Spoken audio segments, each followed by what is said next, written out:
You ever wondered how a Hollywood movie is shot? On a Sony. You review it on a Sony. And how do you make that sound epic? You record it on a Sony. Lunch break on a Sony. So why wouldn't you watch it on a Bravia by Sony? Have you got what it takes to get to the top? It doesn't matter how high you climb. To reach the top, even the biggest champ needs a break. So you can recharge, dive back in, and dominate.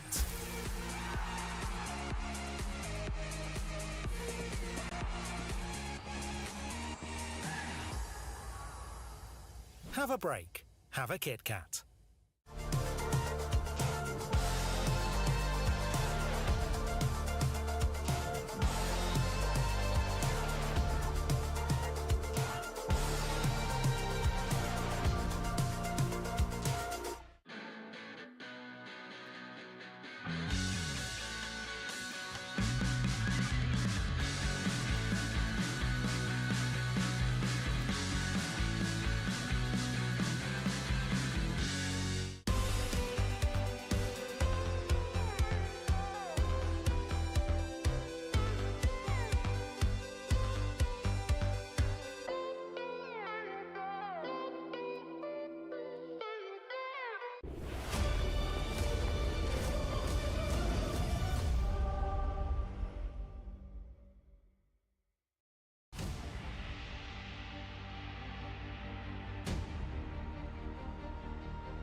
Nagbabalik ang MSC 2024 group stage. Nandito pa rin kami. My name is Hans Galleria. Together with me is Chantel at maya-maya lang makikita nyo ang aming special guest na walang iba kundi si Renmar Santa Cruz. But speaking of which, ang laban ay mapapansin na natin maya-maya. Huwag kayong mag-alala because in just a bit you're gonna be seeing him right away. And in addition, Chance, parang this is a situation specifically for FNATIC, ONIC, and see you soon. Dahil ito ang matchup natin, ang susunod moving forward. Ito marami nakaabang dito actually. Kasi pinag-usapan natin mga body language ng mga players, kung paano sila maglakad, kung paano sila magsalita. And it's the same FNATIC, ONIC dito and the same with the season. Parehas eh. Pero ang kinagandahan dito is for see you soon, parang dumating sila dito ngayon na may mas gustong patunayan. Before nakita natin yung sinabi natin sa Team Falcons kanina na mataas yung hope for them. Ngayon, ganun naman na parang prepared na sila sa laban nila against FNATIC, ONIC. So parang yung stories dito is more on parang redemption din na at the same time mainit na laban na halo na ng individualities. Yup. And in addition, I think Renmar, at this point in time, see you soon is gonna be playing in this tournament for the first time without a coaching staff. How big of an impact is it going to be? Lalo na ngayon na they're playing solo right now. Well, I wouldn't speak for the team. So sasabihin ko na lang yung sinabi sa akin ni MP The King na tanong ko si MP The King about this whole thing. Sinabi niya, him at saka yung buong team, sinabi na lang nila, inaccept na lang nila talaga na ito yung maging sitwasyon natin. Kung masyado tayo na-consume sa nangyari sa sitwasyon natin ngayon, eh di tayo makakapaglaro na maayos. Di tayo makakapag-draft na ayos. Baka sa first match pa lang natin bukas, mawawala na kagad tayo sa MSC. So for MP The King and for See You Soon, they mentioned, guys, focus na lang tayo sa laban na kailangan natin gawin para makukuha ng at least isang puntos sa FNATIC, ONIC. And I am sure that the coaches Paragon and si Catgod have imparted the knowledge as much as they can doon sa kanilang mga manlalaro nang sa ganun ay ma-execute nila yung draft ng maayos. Kahit na sila lang, there is still a benefit of them playing together for the longest time at hindi naman sila malalagay sa MSC kung hindi sila balagbag at hindi sila ganong kalakas ng todo. But going up against FNATIC ONIC going up against our highlighted Filipino player and coach na si Coach Yeb at si Kyrie. Ilang beses na bang napag-champion ang FNATIC ONIC nitong dalawang to? And you know, at this point in time, no introductions are needed. You do know so much about the history of Coach Yeb and Kyrie in this organization. And speaking of Coach Yeb and Kyrie, gusto ko lang sabihin na pag nakakasalubong talaga sila dito, there's one time na sila talaga yung nangunguna na bumate, na parang nakasabay ko si Kyrie nung isang araw sa kainan na parang sabi niya, "Uy, hi Ate Shans." Tapos si Coach Yeb, lagi din talagang parang alam mo yun, hindi pa rin nawala talaga.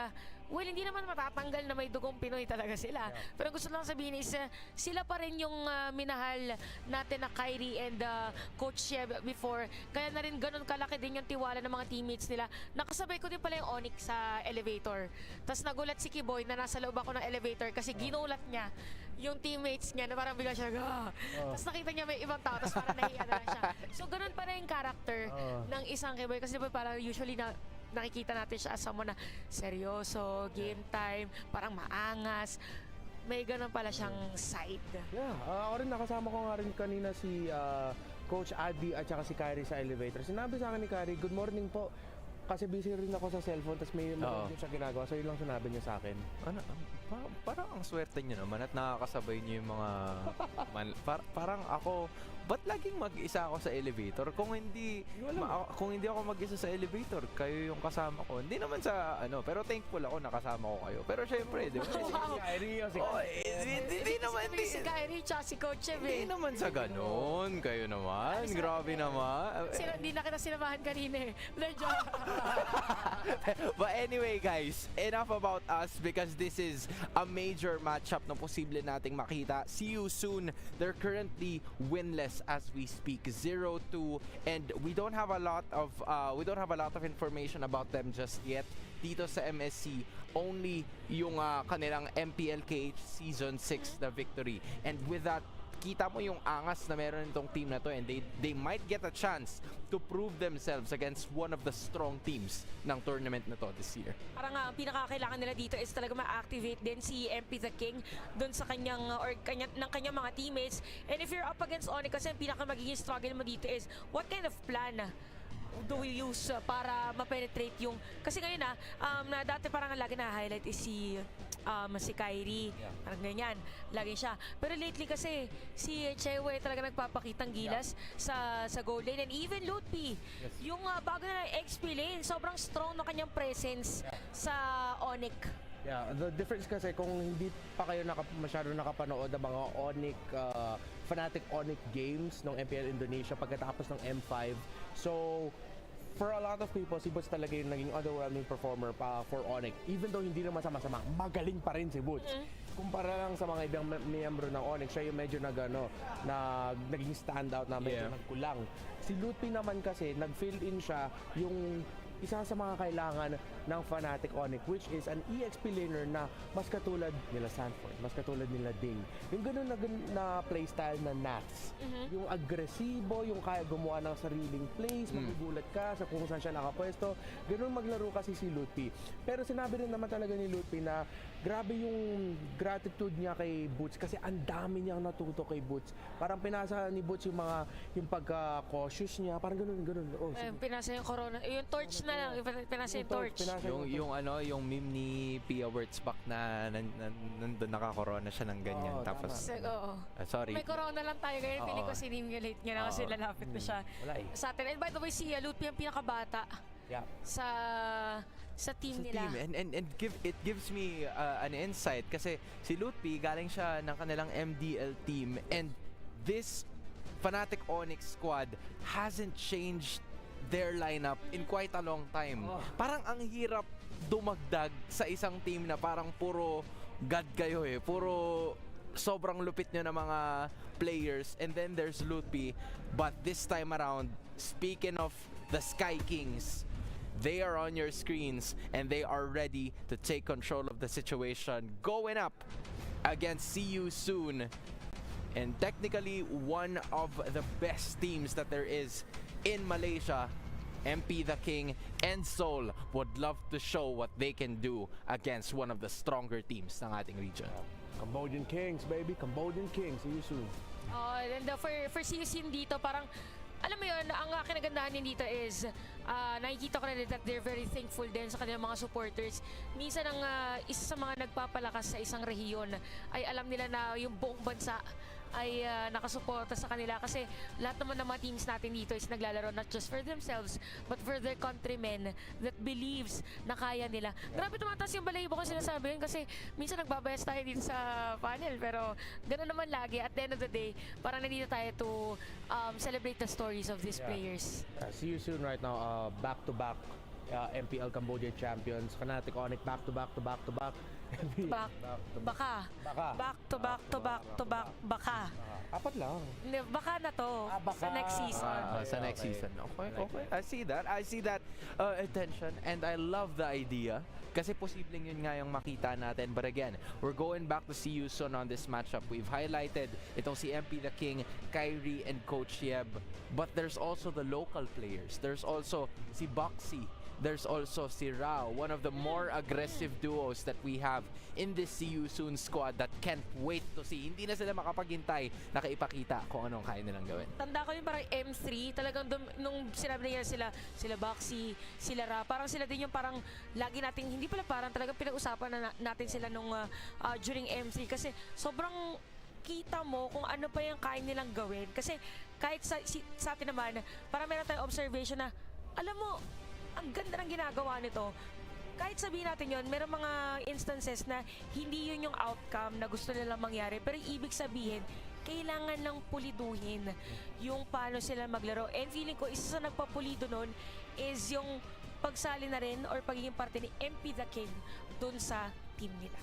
Well, that's 17% of people supporting See You Soon sa ating STC Play audience prediction compared to an overwhelming amount of support na nanggagaling sa FNATIC ONIC fans. I mean, it's very understandable, right? They're the defending champions and gusto nilang masigurado na sila ang bahala to take control of See You Soon on this one. Pero kung ikaw ang SYS, especially with all odds stacked against you, right? How will you approach this game against a very well-oiled machine such as FNATIC ONIC in a best-of-2 series? Gulatan mo sila. Huwag kayong magulat na mag-engage ng mga team fights, ng mga trades early on.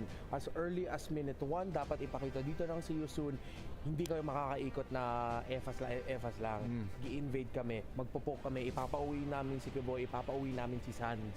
Because kung pinayagan mo lang yung FNATIC ONIC, ilaro yung game na gusto nila sa kanilang tempo, edi doon sila masaya. Ang hirap i-counter yung FNATIC ONIC. Ang hirap i-counter punish yung FNATIC ONIC. Balikan natin yung M5 World Championship. The games where they won were games where they took control as early as minute 1. The games where they lost were the ones they couldn't control early. Who will take the tempo? Let's get it on. FNATIC ONIC and See You Soon. The Amazon Arena is set to welcome the teams that are playing in the second match of the day. That is true. We have the reigning MSC champions here with us in Riyadh in the Amazon stage going up against the Cambodian Owls. The Sky Kings are in great shape to defend their title as they dominated their last match. Now introducing FNATIC ONIC.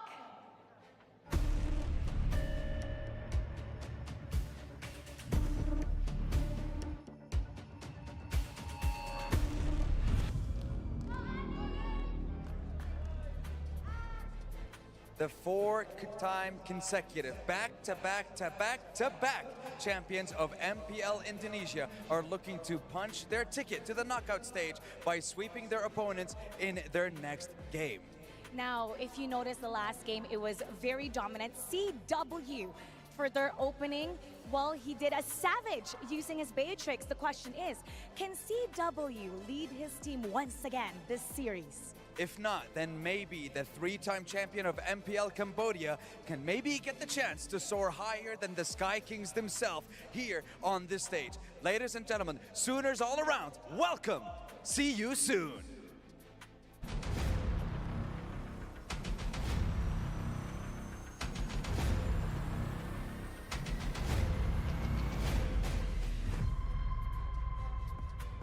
See You Soon just needs to get even one win. They just need to get a victory to continue their journey to see the world. And the thing is, when we're looking at this matchup, it is quite an interesting matchup when we look at the gold lane. We're talking about Seoul, the MVP, finals MVP of MPL Cambodia, going up against CW, the finals MVP of MPL Indonesia. This is going to be one heck of a game. Ladies and gentlemen, we are ready to start the second series of the day, so let's head on over to the studio. Take it away, boys. Action finally coming in between the two champions in a group of champions. FNATIC ONIC and See You Soon. Indonesia's representatives looking to stay undefeated. Meanwhile, ang Cambodian representatives are looking forward to getting their first set of wins. And it seems like all of them are ready for some action. Oh, kailangan na talaga dito lakas na loob at wala minsan talaga sa isang bagay kahit medyo panghihinaan ka, kailangan mo kapitan yung sarili mo. Kasi kung wala kang kakapitan or kung hindi mo kakapitan yung sarili mo, walang kakapit na ibang tao sa'yo. Pero dito, sa team ng Cambodia, madaming nakaasa sa kanila. Maraming naniniwala sa kakayahan nila at kailangan nilang ipakita ang kakayahan na yon. Yup. Yes! Hernandez 2024. Maraming salamat, Chantel. Tama na yun. Hindi na ako mag-a-analyze. Hindi na. Set up mo naman lang kami, Hans. Set up mo na. Oo, gagawin na lang natin to. Kasi blue side at red side, pagkatapos ng napakalupit na speech na yon that deserved a standing ovation, kailangan naman ng deserving din na execution of a standing ovation ng See You Soon as they go with as themselves going up against this FNATIC ONIC squad, and the bans are already showcased with Bane na meron dito ang kupunan ng FNATIC ONIC. Respect, MP the King, isa sa mga pinakamagaling na Bane junglers sa Southeast Asia and even the world, because siya talaga yung pinaka-iconic na Bane user right now. Yung pangalawang pinaka-iconic na Bane user ay si Dan Leo Kubangay. Yes. Alright. Mga caster. Yes. Oo, tinry niya nung una. Nung nagkakas kami ng isang araw, sabi niya,